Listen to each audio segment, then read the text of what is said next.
नमस्कार साथियों, आज हम बातें करते हैं हमारे किसी भी प्रदेश को जो थाना अधिकारी होते हैं या जो हमारे प्रशासन की कार्यवाही करते हैं उन सभी के विषय में। मैं आपको उत्तर प्रदेश के वरिष्ठ अधिकारियों के विषय में बता रहा हूं कि कहां से शुरू होती है और कहां तक पहुंचती है, और तकरीबन हर राज्य में यही सब होता है। सबसे ऊपर आते हैं डीजीपी यानी डायरेक्टर जनरल ऑफ पुलिस, जिसको कि हम महानिदेशक भी कहते हैं। डीजीपी आप ऐसा समझिए कि हमारे इस आरक्षी या पुलिस विभाग का प्रधान होता है और सभी मैटर्स पर सह-परिषद गवर्नर का एक एडवाइज़र भी होता है। सह-परिषद गवर्नर के सभी आदेशों को जो किसी भी आरक्षी के सदस्य को दिए जाते हैं डीजीपी देते हैं, किंतु कुछ ज़रूरी आदेशों को गवर्नर साहब खुद देते हैं। डीजीपी ही राजपत्रित कर्मचारी वर्ग का सामान्य आवंटन और निधि का सामान्य वितरण भी करते हैं।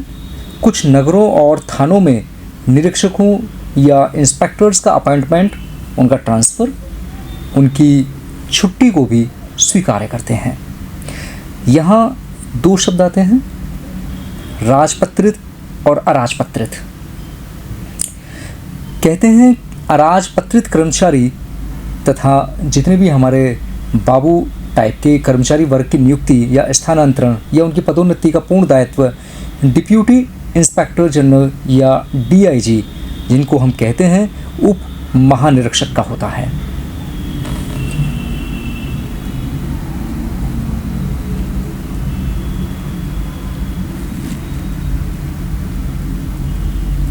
राजपत्रित अधिकारी भारत या राज्य सरकार के उच्च स्तरीय, चाहे वो ग्रुप ए हो या ग्रुप बी हो, के कार्यकारी अधिकारी होते हैं, जिनकी नियुक्ति, स्थानांतरण और पदोन्नति की सूचना भारत के राजपत्र या राज्य के आधिकारिक गजट में प्रक्षित होता है।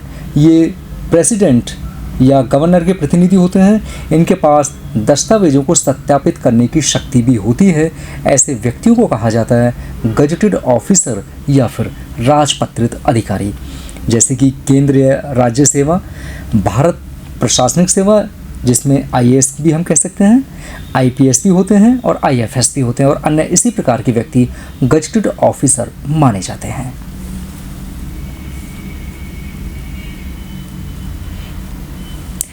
अब नंबर 2 पे आते हैं एआईजी या जेडआईजी यानी एडिशनल इंस्पेक्टर जनरल या फिर जोनल इंस्पेक्टर जनरल। इनको हम कहते हैं अतिरिक्त महानिरीक्षक या क्षेत्रीय महानिरीक्षक।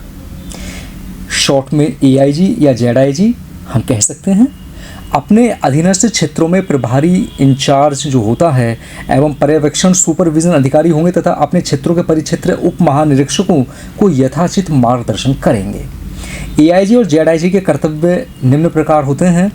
ये अपने अधीनस्थ जो इनके जोन होते हैं उनके अराजपत्रित अधिकारियों का ट्रांसफ़र करते हैं। अंतर परिक्षेत्र ट्रांसफ़र के जो हेडक्वार्टर्स होते हैं के स्तर से ही पूर्ववत किए जाएंगे, किंतु उनके संबंध में प्रोसेस यह होगी कि यह आदेश मेन पुलिस मुख्यालय द्वारा अब संबंधित अतिरिक्त जो रिकमेंडेशन होती हैं, जो संस्तुतियाँ होती हैं, वो निम्न अनुसार किए जाते हैं, जिनमें कि पुलिस महानिरीक्षक जो है उनको रिकमेंड करते हैं। अपने अधीनस्थ क्षेत्रों में नियुक्ति कर्मचारियों के प्रतिवेदन, जिसको हम रिपोर्ट कहते हैं, अपील और रिवीजन याचिकाएं आदि का निस्तारण करना। अपने क्षेत्र में राजपत्रित अधिकारियों को आकस्मिक अवकाश स्वीकार करना, जो अब तक डीजीपी करते थे, और अपने क्षेत्र के राजपत्रित अधिकारियों की वार्षिक प्रविष्टि हेतु उनके कार्य के संबंध में अपना मंतव्य डीआईजी को देना। ऐसे अन्य कार्य जो शासन या डीआईजी द्वारा समय समय पर उन्हें सौंपे जाते हैं।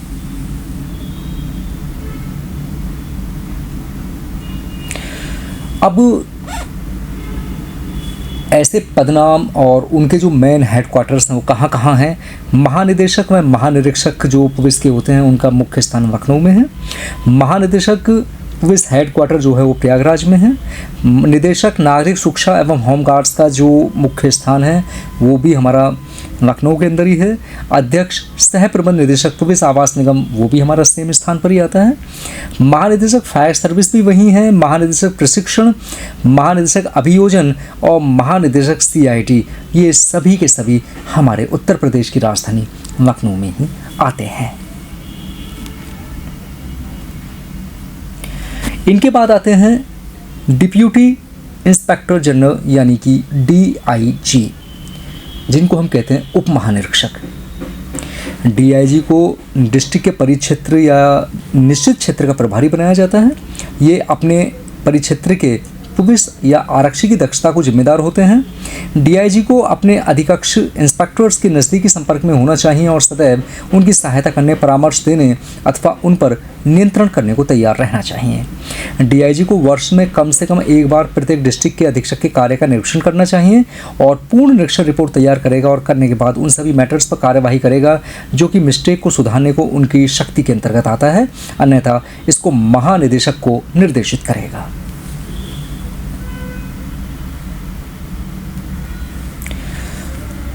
अब जो हम बातें करते हैं पुलिस उप महानिरीक्षक और उनका जो मेन हेडक्वार्टर है, ये सारे हम आपको इसमें दिखा देते हैं, आप ये देख सकते हैं। उत्तर प्रदेश सरकार ने 3 फरवरी 2009 को आदेश जारी करके उस समय से उत्तर प्रदेश के सभी 9 जोन को समाप्त किया तथा 9 रेंज में IG यानी कि पुलिस महानिरीक्षक स्तर के अधिकारियों को नियुक्त किए जाने का आदेश पारित किया, जैसे कि प्रयागराज, गोरखपुर, बरेली, मेरठ, आगरा, लखनऊ, कानपुर, वाराणसी, मुरादाबाद। इनमें IG और बाकी शेष में DIG ही रहेंगे। उत्तर प्रदेश सरकार द्वारा मेरठ और सहारनपुर रेंज को करके NCR रेंज बनाया गया, जिसका प्रभारी यानी जो उसका ADJ अपर पुलिस महानिदेशक के स्तर होंगे और इस जोन का हेडक्वार्टर मेरठ में ही होगा। अब जो जोन बनाए गए हैं उनमें निम्न प्रकार से रेंज बनाई गई हैं, जो कि 27 जून 2011 को घोषित किया गया था।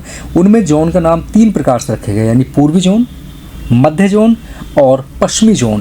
पूर्वी जोन में वाराणसी, आजमगढ़, मिर्जापुर, बस्ती, गोरखपुर एवं देवीपाटन को रखा गया और इसके प्रभारी अधिकारी ADG को रखा गया। मध्य जोन में लखनऊ, कानपुर, प्रयागराज, फैजाबाद, झांसी एवं चित्रकूट में रखा गया, इसको भी ADG।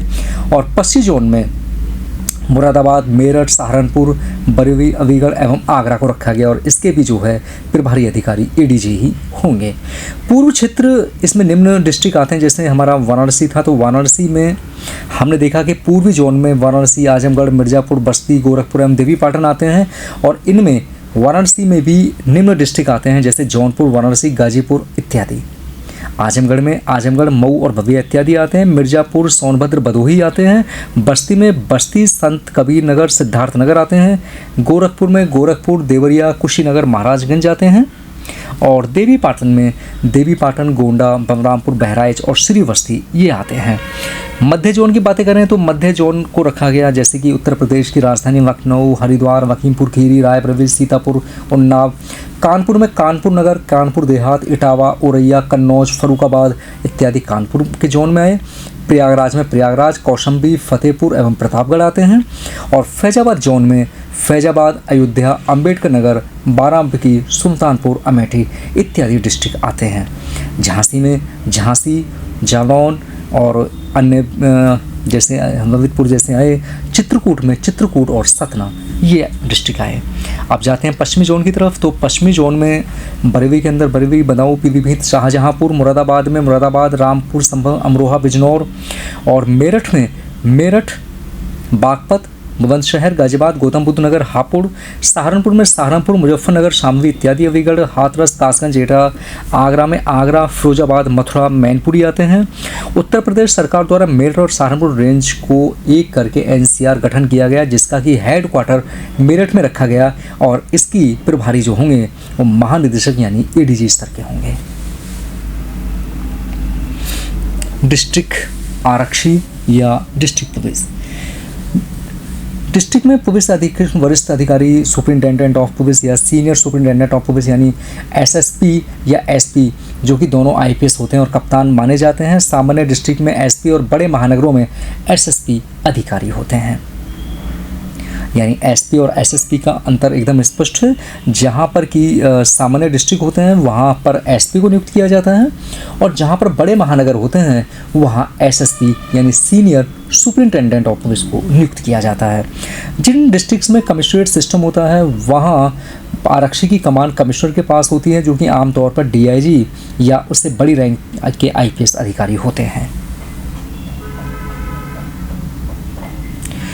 अपर आयुक्त या अतिरिक्त आयुक्त यानी कि एडिशनल कमिश्नर, ये अधिकारी एसएसपी एसपी कमिश्नर को सहायता प्रदान करने को बनाए जाते हैं। ये राज्य कर, नगर निगम, ग्राम पंचायत से संबंधित मैटर्स को देखते हैं, उनकी अपीलों को संभालते हैं। और फिर आते हैं डीएसपी यानी डिप्यूटी सुपरिंटेंडेंट ऑफ पुलिस यानी पुलिस उप अधीक्षक। राज्य लोक सेवा आयोग यानी पीएससी के माध्यम से चुने वरिष्ठ अधिकारी होते हैं। ये सब डिविजनल स्तर पर कानून व्यवस्था, अपराध नियंत्रण और पुलिस कार्य की देखरेख करते हैं। ये 10 वर्षों के अनुभव के बाद अतिरिक्त पुलिस अधीक्षक यानी एएसपी बना दिए जाते हैं। अब आते हैं सीओ यानी कि सर्कल ऑफिसर, क्षेत्र अधिकारी। उत्तर प्रदेश और राजस्थान में डीएसपी रैंक के अधिकारी को अक्सर सीओ के रूप में तैनात किया जाता है। वे एक निश्चित क्षेत्र के कई थानों के प्रभारी होते हैं। अब इनके बाद हमें आते हैं सहायक पुलिस अधीक्षक यानी ASP, assistant superintendent of police. यह एक आईपीएस प्रोबेशनर रैंक है जो कि पुलिस ट्रेनिंग के दौरान पहना जाता है। ये सीधे यूपीएससी के माध्यम से आईपीएस के रूप में नियुक्त होते हैं। इन्हें प्रशिक्षण के अवधि से 2 से 3 वर्ष के बाद में एसपी बना दिया जाता है। अब आते हैं एसएचओ या SO. SHO station house officer. ये पुलिस थाने का प्रभारी या प्रमुख होता है। थाने के क्षेत्र में कानून व्यवस्था, लॉ एंड ऑर्डर बनाए रखना एवं अपराध की जांच करना आमतौर पर एसएचओ या एसओ सब इंस्पेक्टर या इंस्पेक्टर पद का होता है। और फिर इनके बाद में आती है चौकी।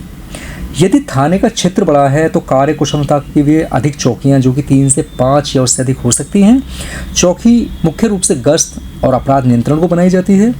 आमतौर पर चौकी का इंचार्ज सब इंस्पेक्टर या असिस्टेंट सब इंस्पेक्टर को बनाया जाता है। अब इसके बाद बात करते हैं थाने की। थाना क्षेत्रफल के आधार पर, आबादी के आधार पर अपराधी दर पर निर्भर करते हैं। सामान्यतः एक डिस्ट्रिक्ट में 20 से 50 या अधिक थाने हो सकते हैं। यानी यदि हम बात करें, सबसे नीचे चौकी होती है जहाँ पर कि एसआई या एएसआई को बैठाया जाता है। उसके ऊपर थाना होता है जहाँ की एसएचओ या एसओ होता है। और फिर उसके ऊपर आता है सीओ या डीएसपी या एएसपी जिसको हम रेंज ऑफिसर कहते हैं। और उनके ऊपर आते हैं डिस्ट्रिक्ट ऑफिसर यानी एसपी, एसएसपी और कमिश्नरेट। और उनके ऊपर देखरेख करते हैं डीआईजी या आईजी जिसको हम कहते हैं जोन ऑफिसर।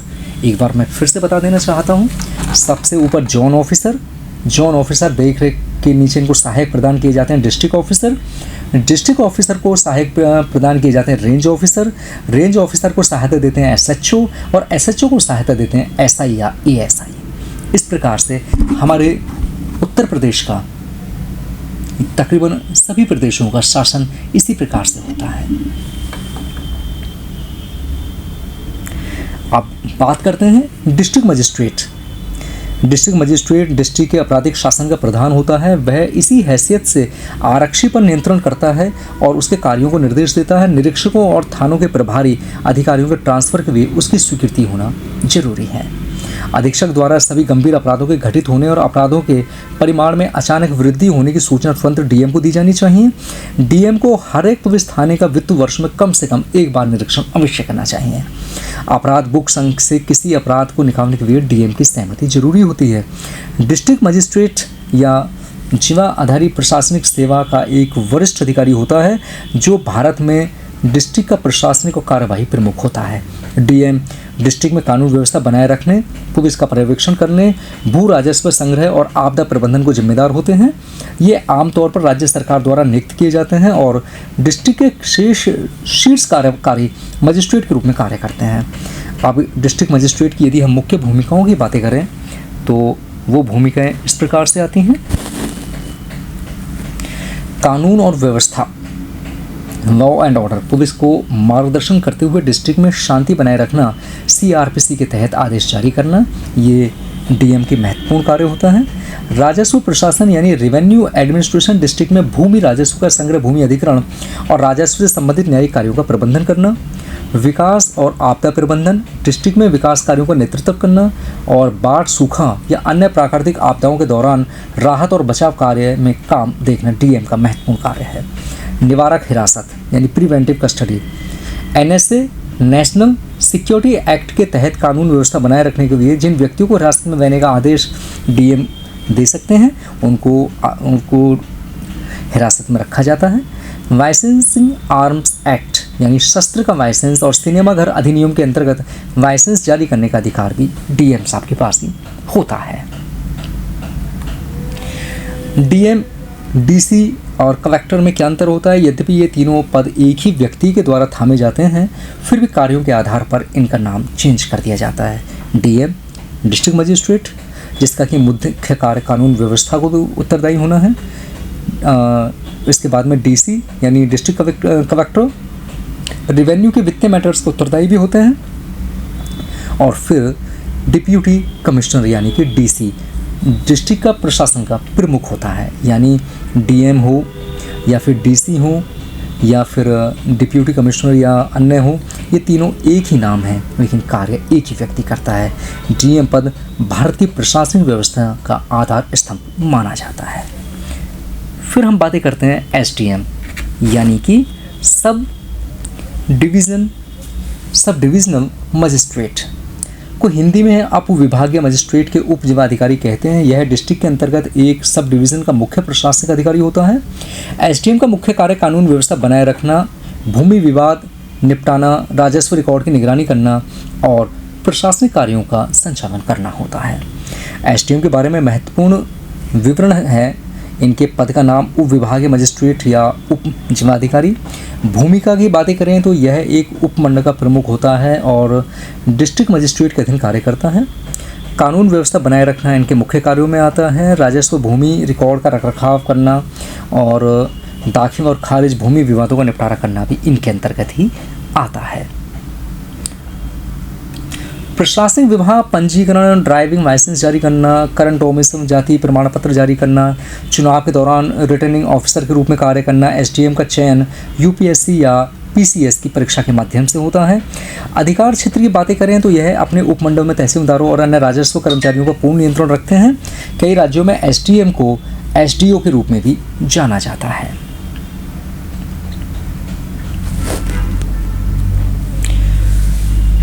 एक डिस्ट्रिक्ट में एसडीएम की संख्या निश्चित तो नहीं होती, यद्यपि यह डिस्ट्रिक्ट में हमारी जो तहसील होती हैं या सब डिवीज़न की संख्या पर निर्भर करती है। आमतौर पर एक डिस्ट्रिक्ट में कई एसडीएम हो सकते हैं जो कि डिस्ट्रिक्ट के विभिन्न हिस्सों के प्रशासनिक कार्य देखते हैं। बड़े डिस्ट्रिक्ट में छोटे डिस्ट्रिक्टों की अपेक्षा करें तो एसडीएम नियुक्त किए जाते हैं। यदि इनकी संख्या की बातें करें तो जितने सब डिवीज़न या तहसील होती हैं उतने एसडीएम हो सकते हैं।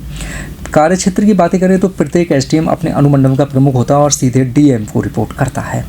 अगर नियुक्ति की बातें करें तो हम बता चुके हैं कि पीसीएस या यूपीएससी के माध्यम से एसडीएम की नियुक्ति की जाती है और संक्षेप में कहें तो यह डिस्ट्रिक्ट प्रशासन की आवश्यकताओं के अनुसार 3, 4 या इससे अधिक भी हो सकते हैं। अब बातें करते हैं एडीएम यानी एडिशनल डिस्ट्रिक्ट मजिस्ट्रेट, जिसे हिंदी में अतिरिक्त जिला मजिस्ट्रेट या अपर जिला मजिस्ट्रेट कहा जाता है। यह डिस्ट्रिक्ट में डीएम के बाद दूसरा सबसे बड़ा प्रशासनिक अधिकारी होता है जो कानून व्यवस्था कार्यों को प्रशासनिक कार्यों में डीएम की सहायता करता है। एडीएम के बारे में मुख्य जानकारी अगर हम दें तो उनकी भूमिका और पावर। एडीएम पूरे डिस्ट्रिक्ट में प्रशासनिक कार्य, कानून व्यवस्था, भूमि रिकॉर्ड और राजस्व मैटर्स की देखरेख करते हैं। डीएम के सहायक माने जाते हैं, मजिस्ट्रेट के अधीन कार्य करते हैं, उनकी अनुपस्थिति में उनके कार्यों का निर्वहन भी करते हैं। इनकी प्रमुख जिम्मेदारियां विवाह, निवास, आय प्रमाण पत्र जारी करना, भूमि पंजीकरण, श्रम की जांच, तहसील जिला कर्तव्य की देखरेख करना। और नियुक्ति की बातें करें तो इस पद पर आमतौर पर यूपीएससी या पीसीएस के माध्यम से वरिष्ठ अधिकारी नियुक्त होते हैं। एडीएम बनाम एसडीएम की बातें करें तो पूरे डिस्ट्रिक्ट के वे जिम्मेदार होते हैं जबकि एसडीएम सिर्फ एक सब डिवीज़न को जिम्मेदार होते हैं। संक्षेप में कहें तो एडीएम डिस्ट्रिक्ट के प्रशासन को सुचारू रूप से कार्यरत करने में एक महत्वपूर्ण भूमिका निभाते हैं और वरिष्ठ प्रशासनिक पद पर कार्य करते हैं। एक डिस्ट्रिक्ट में आमतौर पर 1 से 2 एडीएम हो सकते हैं जो कि मुख्य रूप से डीएम की प्रशासनिक कार्य, कानून व्यवस्था और राजस्व मैटर्स में सहायता करते हैं। एडीएम, एसडीएम और यदि एडीएम की बातें करें तो एसडीएम से अधिक पावर इनके पास में होती है, जो कि पूरे डिस्ट्रिक्ट स्तर पर कार्य करती है। अब डीएम में यदि प्रशासनिक अधिकारी की बातें करते हैं तो सबसे ऊपर डीएम साहब आते हैं, उनके नीचे एडीएम साहब आते हैं और उनके नीचे एसडीएम साहब आते हैं।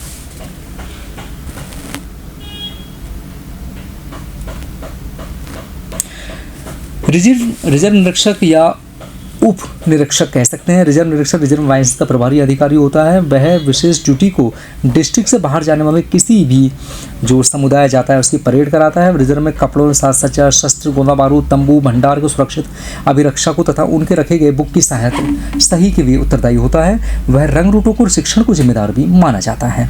यदि बात करें हम पीपी एंड सबऑर्डिनेट्स यानी कि पब्लिक प्रोसिक्यूटर की, तो कोर्ट के संबंध में सभी पुलिस कर्मचारी वोक अभियोजन के नियंत्रणाधीन होंगे और जब कोर्ट में नियोजित किया गया हो तो ऑफिस में उसकी सहायता करेंगे तथा निम्न कर्तव्य भी इनके माने जाएंगे। उन सभी कैदियों को जो कि विचाराधीन है को बिना देरी किए कोर्ट के समक्ष प्रस्तुत करना और प्रथम चरण में एवं कब रिमांड आवश्यक है दोनों स्थिति में बंदी गृह में उन्हें निरुद्ध करने हेतु आदेश प्राप्त करना। यह देखना कि दांडिक मैटर्स में सुनवाई को तैयार है, साक्षी हाजिर और प्रत्यक्ष प्रस्तुत किए गए हैं, कोर्ट में व्यवस्था बनाए रखना, कोर्ट के आदेश के अधीन अभियुक्त को अभिरक्षा में लेना, ये इनके कार्य माने जाते हैं। शक्ति प्रयोग करने का शासित करने वाले कुछ सिद्धांत होते हैं जो कुछ इस प्रकार से हैं। भीड़ को तितर बितर करने का आदेश देने से पूर्व चेतावनी देना पड़ता है। समझाने को सभी प्रयत्न किए जाएं किंतु आज्ञा न मानने पर पुलिस अपनी शक्ति का प्रयोग कर सकती है। यदि डीएम हाजिर है तो उसका अन्यथा वरिष्ठ पुलिस अधिकारी का दायित्व होगा। इसमें परिस्थितियों के मुताबिक कम से कम शक्ति का प्रयोग किया जाए, चाहे गिरफ्तारी ही क्यों ना हो। कम से कम घातक हथियारों का प्रयोग किया जाए, दमनात्मक और दंडात्मक जैसी कई चीज़ों पर विचार नहीं किया जाए। उद्देश्य पूरा होने पर शक्ति बंद कर दिया जाए। आग्नेय अस्त्र का प्रयोग करने के लिए कुछ नियम होते हैं। गोली केवल अगर हम बात करें कारतूसों की या शूट आउट की तो केवल तभी चलाई जाए जब मजिस्ट्रेट हाजिर है, अन्यथा भार साधक या तब चलाएं जब उन लोगों के प्राण अथवा संपत्ति की रक्षा अति आवश्यक हो। अब बातें करते हैं थाने में की गई रिपोर्ट्स। जब किसी संज्ञेय अपराध, हत्या, बलात्कार, डकैती, चोरी, अपहरण और दंगा की सूचना भार साधक अधिकारी को दी गई है तो संज्ञेय अपराध की रिपोर्ट चेक रसीद बुक यानी पुलिस फॉर्म संख्या 341 में 3 प्रतियों में तुरंत लिखी जाएगी। रिपोर्ट सत्य या असत्य प्रतीत होने पर भी तुरंत की जाएगी। यदि रिपोर्ट मौखिक की गई है तो जो व्यक्ति रिपोर्ट करता है उसके वास्तविक शब्दों को ज्यों का त्यों, और यदि उसको कोई प्रश्न किया जाता है तो उसके उत्तर समेत लिखा जाना चाहिए। उसे पढ़कर शिकायतकर्ता को सुनाया जाना चाहिए और 3 प्रतियों पर साइन या अंगूठे का निशान कराना चाहिए। थाने के प्रभारी अधिकारी की सभी प्रतियों पर साइन और थाने की मोहर अवश्य की जानी चाहिए। एक कॉपी थाने के रिकॉर्ड में रहेगी, दूसरी कॉपी शिकायतकर्ता को दे दी जाएगी, तीसरी कॉपी या मेन कॉपी तुरंत पुलिस अधीक्षक द्वारा अधिकारिता क्षेत्र रखने वाले मजिस्ट्रेट को भेज दी जाएगी। एफआईआर या प्राथमिक किसी संज्ञेय अपराध की जानकारी प्राप्त होने पर पुलिस द्वारा दर्ज किया जाने वाला पहला और प्राथमिक लिखित दस्तावेज है। यह सीआरपीसी की धारा 154 के तहत दर्ज होती है, जिसके बाद आरक्षी मैटर्स की जांच शुरू करते हैं या पीड़ित या किसी भी व्यक्ति द्वारा पुलिस को दी जा सकती है। इसके एफआईआर के मुख्य पॉइंट ये होते हैं, पूर्ण रूप से फर्स्ट इन्फॉर्मेशन रिपोर्ट होती है। अब इसका उद्देश्य अपराध की सूचना देकर जांच प्रक्रिया को शुरू करना होता है और पीड़ित व्यक्ति, कोई गवाह या अपराध के बारे में जानकारी देने वाला कोई भी व्यक्ति एफआईआर करा सकता है। यह कानूनी कार्रवाई की नींव है और कोर्ट में एक महत्वपूर्ण दस्तावेज माना जाता है। घटना की तिथि का विवरण, समय, स्थान, अपराध का विवरण और आरोपी पीड़ितों के नाम का विवरण इसमें अवश्य होना चाहिए। 0 एफआईआर यदि अपराध किसी अन्य पुलिस स्टेशन के अधिकार क्षेत्र में हुआ है तो भी पुलिस एफआईआर दर्ज करने से मना नहीं कर सकती, जिसको कि 0 एफआईआर कहते हैं। एफआईआर दर्ज कराने के लिए पुलिस अधिकारी को लिखित या मौखिक रूप से जानकारी दी जा सकती है। संज्ञेय अपराध की यदि हम बात करें कॉग्निजेबल, तो ये वो अपराध हैं जिनमें पुलिस बिना वारंट के आरोपी को गिरफ्तार कर सकती है, अदालत की अनुमति के बिना जाँच शुरू कर सकती है। सीआरपीसी की धारा 2C के तहत हत्या, बलात्कार, डकैती, चोरी, अपहरण और दंगा जैसे जघन्य अपराध इसमें आते हैं। संज्ञेय अपराधों की मुख्य विशेषता: बिना वारंट गिरफ्तारी, पुलिस को गिरफ्तारी के लिए मजिस्ट्रेट की अनुमति की आवश्यकता नहीं होती। इसमें एफआईआर अनिवार्य होती है, पुलिस को ऐसी घटनाओं का एफआईआर दर्ज करनी ही पड़ती है। गंभीर प्रकृति के आमतौर पर जघन्य होते हैं, जैसे कि 3 वर्ष से अधिक की सज़ा हो सकती है। बिना वारंट पुलिस मैटर की जांच शुरू कर सकती है। यदि संज्ञेय अपराध की बातें करें तो murder, rape, dowry death, kidnapping, robbery, डकैती और गंभीर दंगा इत्यादि इसमें आते हैं और देशद्रोह को भी इसी में ऐड किया जाता है। एफआईआर शीघ्र दर्ज भी करानी चाहिए। इसका एक महत्वपूर्ण कार्य ये है, सोच समझकर निर्णय करना, सहजता और टीम वर्क जैसे सिद्धांत एफआईआर की नींव हैं। एफआईआर से यह साबित होता है कि अभियोजन पक्ष की कहानी वैध और सच्ची थी। साथ ही इसमें आरोपी की भूमिका, गवाहों के नाम और अन्य महत्वपूर्ण विवरण भी इसमें आते हैं। एफआईआर दर्ज करने के मैटर्स में देरी के कारण अभियोजन पक्ष का मामला खारिज नहीं किया जा सकता।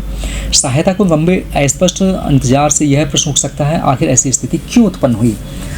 अब बातें करें विद्याधरन बनाम केरम राज्य की, तो इसमें यह निर्णय किया गया था कि रेप के मैटर्स में औपचारिक शिकायत दर्ज कराने में देरी करना एक पारंपरिक संस्कृति में सामान्य प्रतिक्रिया है। इसे गंभीरता से नहीं लिया जाएगा। संदेह पैदा करने वाली एकमात्र बात रहस्य में देरी होती है। दो शब्द होते हैं, एक शिकायत और एक एफआईआर, दोनों में अंतर होता है। सीआरपीसी के अनुसार शिकायत को किसी मजिस्ट्रेट के समक्ष लिखित या मौखिक रूप से लगाए गए किसी भी आरोप के रूप में परिभाषित किया जा सकता है, जिसका उद्देश्य इस संहिता के तहत कार्रवाई करना है कि किसी ज्ञात या अज्ञात व्यक्ति ने कोई अपराध किया है जिसमें ये पुलिस रिपोर्ट शामिल नहीं होती। वहीं एफआईआर पुलिस द्वारा शिकायत के तथ्यों की पुष्टि होने के बाद तैयार किया गया एक रिकॉर्ड है। एफआईआर में अपराध और आरोपी के बारे में जानकारी हो सकती है। यदि शिकायत में संज्ञेय अपराध होने का संकेत प्राप्त होता है तो दंड प्रक्रिया संहिता की धारा 154 के तहत एफआईआर दर्ज होने पर पुलिस जांच शुरू की जाती है। यदि कोई अपराध नहीं पाया जाता तो पुलिस द्वारा जाँच बंद कर दी जाती है। विभिन्न प्रकार की एफआईआर होती हैं, जैसे कि झूठी एफआईआर किसी व्यक्ति को बदनाम करने या उसके बारे में झूठी जानकारी फैलाने के जानबूझकर किए गए झूठे आरोप को भारतीय दंड संहिता 1860 की धारा 182 या धारा 203 के तहत दोषी ठहराया जा सकता है। यदि कोई भी लोक अधिकारी किसी अन्य व्यक्ति को हानि पहुंचाने के इरादे से ऐसी जानकारी प्राप्त करता है तो उस पर भारतीय दंड संहिता की धारा 177 कार्य करती है। यदि कोई पुलिस अधिकारी सच्चाई जानते हुए भी झूठी जानकारी देता है तो उस पर भी भारतीय दंड संहिता की धारा 177 लागू होती है। दूसरी एफआईआर दर्ज कराने की वैधता पर काफ़ी बहस हुई है। यह पूरी तरह से प्रत्येक मैटर्स की विशिष्टताओं पर निर्भर करती है। सामान्य तथ्यों और परिस्थितियों में भी दूसरी एफआईआर तब तक स्वीकार्य है जब तक कि पहली शिकायत सबूतों के अभाव में और अपराध की गंभीरता पर विचार किए बिना खारिज कर दी गई हो। हालांकि यदि मैटर्स का निपटारा सभी प्रासंगिक तथ्यों की परिस्थितियों को ध्यान में रखते हुए केवल उसके गुण दोषों के आधार पर किया गया हो तथा दूसरी एफआईआर मान्य नहीं होगी। विभिन्न कोर्ट ने तथ्यों की विभिन्न व्याख्याएं स्थापित की हैं। इसको उन्होंने कई तरह की जांचें भी प्रस्तुत की हैं। कोर्ट निम्न बातों का निर्धारण करने को परीक्षण करते हैं, क्या ये साजिश है या एक जैसी है, क्या पिछली शिकायत अप्रसंग कारणों से खारिज की गई थी या नहीं, क्या शिकायत के विशिष्ट विचारों पर विचार किए बिना कोई आदेश जारी किया गया था या नहीं। अब आती है जीरो एफआईआर। जब किसी पुलिस स्टेशन को उसके अधिकार क्षेत्र में घटित किसी कथित अपराध की रिपोर्ट प्राप्त होती है तो वह औपचारिक शिकायत दर्ज करता है और आगे की जांच को उसे दूसरे पुलिस स्टेशन को भेज देता है। इसे जीरो एफआईआर कहा जाता है। घटना के अधिकार क्षेत्र और स्थान के बावजूद इस प्रकार की एफआईआर किसी भी पुलिस स्टेशन में दर्ज की जा सकती है। यद्यपि जांच और मजिस्ट्रेट के समक्ष दर्ज होने के बावजूद इसे उचित प्राधिकारियों द्वारा पुलिस स्टेशन में स्थानांतरित कर दिया जाता है। यह भी ध्यान रखना महत्वपूर्ण है कि अधिकांश एफआईआर में एक सीरियल नंबर होता है और दूसरी ओर शून्य एफआईआर जैसे कि नाम से पता होता है बिना किसी नंबर के या किसी भी पुलिस स्टेशन में दर्ज की जा सकती है। जिसे पुलिस स्टेशन में शून्य एफआईआर दर्ज की गई है उसके मैटर्स की प्रारंभिक जाँच करनी होती है। उसके बाद इसे उचित अधिकारियों के साथ दूसरे पुलिस स्टेशन को भेजा जाता है। शून्य एफआईआर प्राप्त होने पर संबंधित पुलिस स्टेशन एक नई एफआईआर दर्ज कराता है और जाँच शुरू कर देता है। एफआईआर ई एफआईआर भी होती है। ई एफआईआर का नाम इलेक्ट्रॉनिक फर्स्ट इन्फॉर्मेशन रिपोर्ट है, जो हत्या, बलात्कार, दहेज हत्या और इस तरह की अन्य संज्ञेय अपराधों को रिपोर्ट पर लागू होती है। इसका मुख्य उद्देश्य उन पीड़ितों की पहचान की सुरक्षा करना है जो सामाजिक दबाव, समाज का सामना करने की अनिच्छा या किसी अन्य कारण से स्थानीय पुलिस स्टेशन में अपराध की रिपोर्ट दर्ज कराने में असमर्थ हो सकते हैं। राज्य के अनुसार ई एफआईआर दर्ज कराने के कई तरीके हैं। ई एफआईआर कैसे दर्ज करें, अब बताते हैं कि अगर हम एफआईआर दर्ज कराने की प्रक्रिया को समझेंगे तो एफआईआर दर्ज करने के लिए आपको बहुत ही आसान से चरणों से गुजरना होगा। संज्ञेय अपराध होने या किसी को हिरासत में लिए जाने पर तुरंत अपने स्थानीय पुलिस स्टेशन को सूचित करें। एफआईआर बिना समय बर्बाद किए दर्ज करानी चाहिए। यदि किसी कारणवश इसमें देरी होती है तो आपको इसका ठोस कारण बताना होगा। सूचना देने वाले व्यक्ति को पुलिस अधिकारी को घटना के सभी विवरण और गवाहों से अवगत कराना होगा। आपके पास घटना को लिखकर बताने या मौखिक रूप से बताने का ऑप्शन होता है, फिर भी लिखित रूप में दर्ज कराना पुलिस अधिकारी की जिम्मेदारी है। सूचना देने वाले व्यक्ति को रिपोर्ट रिपोर्ट को पढ़कर उस पर हस्ताक्षर करने होंगे। हस्ताक्षर करने से पूर्व आपको रिपोर्ट की सटीकता की पुष्टि करनी होगी। पुलिसकर्मियों का यह भी दायित्व है कि वह आपकी एफआईआर की एक प्रति आपको दे। एफआईआर में निम्न जानकारी जरूर होनी चाहिए, जैसे नाम, पता, तिथि, समय, घटना स्थान, एफआईआर संख्या, पुलिस स्टेशन का नाम, घटना के तथ्य, घटना में शामिल व्यक्तियों के नाम और विवरण और गवाह यदि कोई हो तो।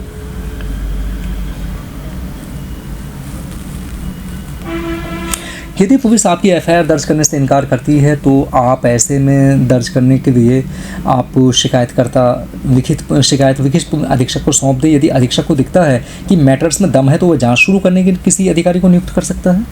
यदि पुलिस स्टेशन जाने से पूर्व कानूनी एडवाइस करें, एडवोकेट को अपनी ओर से पैरवी कर सकते हैं और पैरवी करा सकते हैं और पुलिस द्वारा उत्पीड़न की संभावना को कम कर सकते हैं।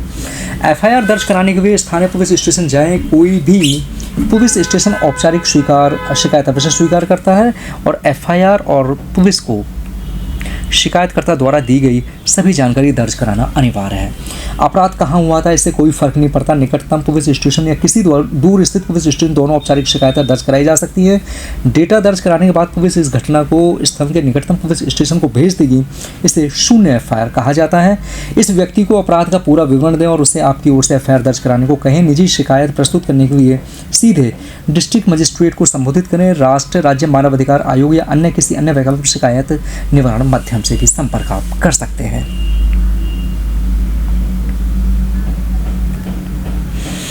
अंत में यदि हम एक निष्कर्ष कहें तो हम यही कहेंगे, कानून, प्रवर्तन और न्याय की प्रति चिंतित प्रत्येक नागरिक को प्रथम सूचना रिपोर्ट यानी कि एफआईआर दर्ज करने की बारीकियों को समझना अत्यंत महत्वपूर्ण है। एफआईआर की परिभाषा से लेकर इसे दर्ज कराने की जटिलताओं तक इस ब्लॉग पोस्ट में शीघ्रता के महत्व, शिकायत और एफआईआर के बीच अंतर और एफआईआर के विभिन्न पर्याप्त जानकारी प्रदान की गई है।